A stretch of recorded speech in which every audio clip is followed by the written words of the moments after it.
Duncan from Rock and Reel Reviews, and I am joined by Jason from Black Belt Karate. How you doing, sir? I'm awake and I'm with you today, so we're in good shape. First question that I've got to ask, which I dare say I won't have been the first person to ask you this question, but where did the name Black Belt Karate come from? You know, you're the first person to ask that. No, we actually, yeah, it was when we write songs, our singer will come up with dummy lyrics, you know, just to figure out melodies and ideas, and it was a dummy lyric for one of the first songs we wrote. Um, and we had initially, the band's only about a year old now, and we had initially like sort of came up with some other band name just to have something, but nobody liked it, you know.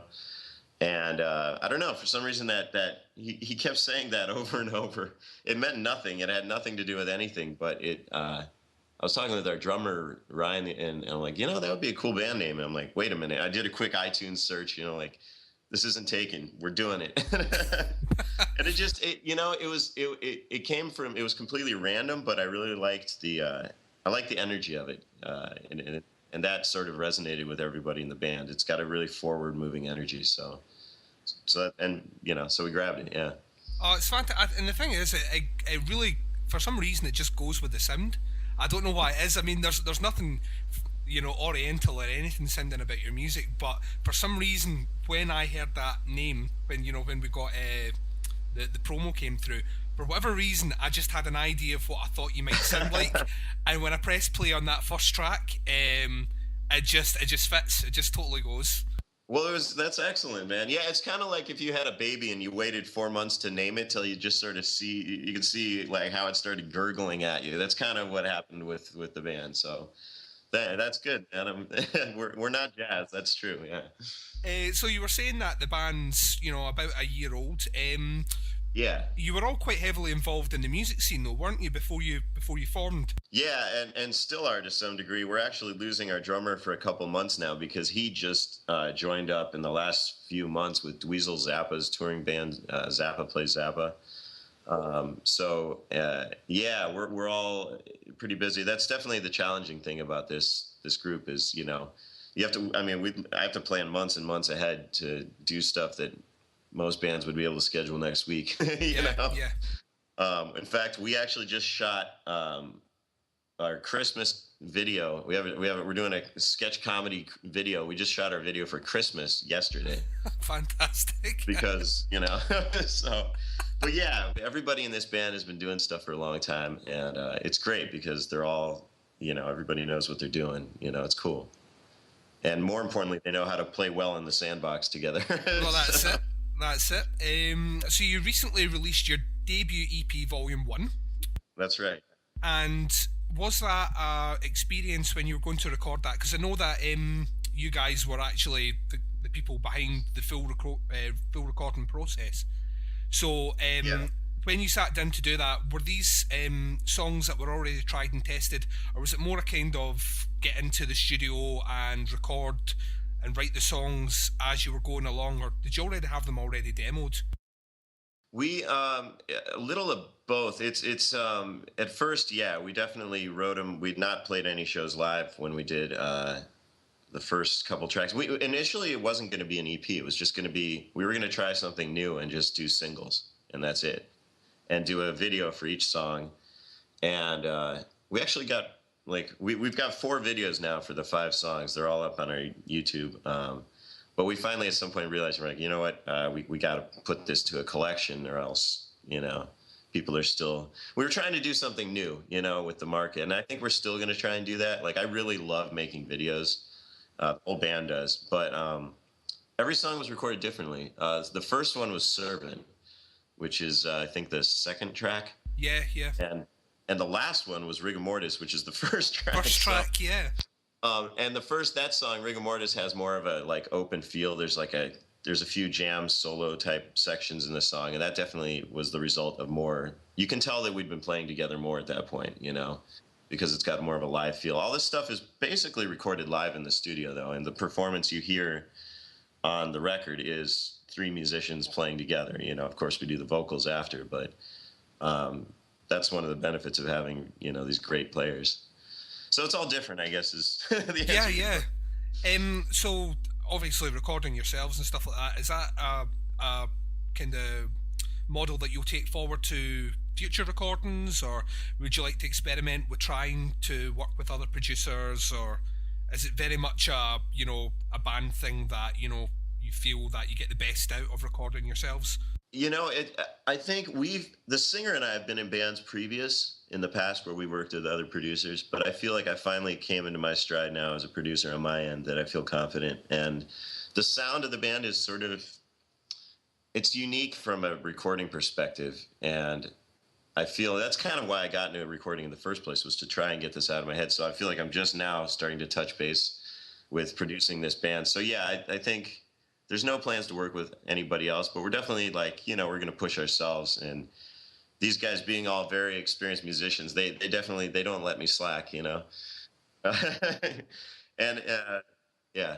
The thing about your sound as well is that there's something very commercial about it, but at the same time, there's a real kind of rawness about the recording. It's a very kind of dirty sounding guitar and bass tone. Is that Oh, something thanks, that man. was that a conscious decision to go down that route, or is that does that come from influences then, or just more experimentation? Well, yeah, I mean, it definitely comes from different influence, but yes, it was actually a very conscious decision. We definitely we like music that every like all of our favorite bands for the most part are bands that have enjoyed a lot of commercial success. We like making songs people can sing along to, including ourselves. But for the production standpoint, the idea was, what we wanted to sort of do different was capture sort of a commercial, a catchy and recognizable sound, but in a sort of very organic and earthy way. So like, there's no everything you hear on the record. There's no overdubs, for example. There's only one guitar part because we only have one guitar player. So we work hard with the arrangements to make sure that, like, that's something that my old favorite bands like the Police, bands like Van Halen, these bands like, or Hendrix or whatever, you would hear the band on record, and then when you'd see them live, it was a worthy representation. It Yeah. wasn't, you didn't feel this big emptiness. It's tricky, nowadays, because people are used to hearing records with like layered everything, but it can be done. It takes sort of a unique production standpoint. So from that aspect, it's been really fun actually to finally, I think, succeed at a sound that, for me at least, has been in my head for years. And thankfully, I've got these guys that are open to going that route. Because most people wouldn't be. Yeah, I mean, I've So, found myself because I've been writing for this site for a year and a half, and yeah. I came into this kind of review music from very much like you were saying, from a position of the bands that I really enjoyed had immaculate sounding albums, and it was all very layered and very anthemic. It sounded huge, and Yeah. I have kind of completely rebelled against that since writing. I've found myself going for more kind of earthy, stonery sort of, almost kind of desert rock sounding bands. I mean, the new Vistacino album just came in recently. That's the guys from Caius, Huh? and listening to that, I mean, the production is like next to it's pretty much non-existent. But for some reason, I listen to it and I gravitate to it more. And our website gave your EP the maximum marks. We give it 5 out of 5. You guys were Uh, very kind, man. That was really oh, cool. absolutely loved it. Like, for very much the reasons I was saying, it's raw, but at the same time, it's very catchy. So we were wondering. Obviously, you'll get asked this if you've been doing a lot of kind of press over here. Are there any plans for any sort of UK invasion by Black Belt Karate? Actually, as a matter of fact, there is, and largely due to the response we've gotten. We sort of extended ourselves to the UK with this release as an experiment. To see. I kind of felt, I don't know, it was weird. We felt like there was something about our music that you guys were going to dig. That I think the UK has sort of traditionally been really responsive to something like this sort of organic, genuine delivery. I mean, as far back, obviously Hendrix, and that was like 40 years ago or like Yeah, whatever, yeah. however the hell long ago that's been. And I don't know, I felt like there's a band you guys have out there called the Rival Sons that is actually from Long Beach. They're from like down the road here in California, but they've been sort of making their mark out there. And I kind of looked at that band and used their success as a model to try for us. And I guess long story short, yeah, it's been working. And now we've actually got 2 festivals already locked in for next summer. Fantastic. Yeah, one of them is in East Sussex, and then the other is actually Northern Scotland, and they're both in late June. And I'm gonna now take that, and we're gonna see what else we can lock in. But we're definitely coming. We're coming to the UK next summer. Fantastic. I've never been there, man. I've never been to the island at all. June's a bit better on the weather. To be fair, we only really get about 2 months of kind of dry, semi-warm weather, and the rest of it's pretty much horrible. So June falls in one of those months. So well, we're planning on bringing California with us, so I hope you guys can take it. So, like, obviously you've got your EP down now.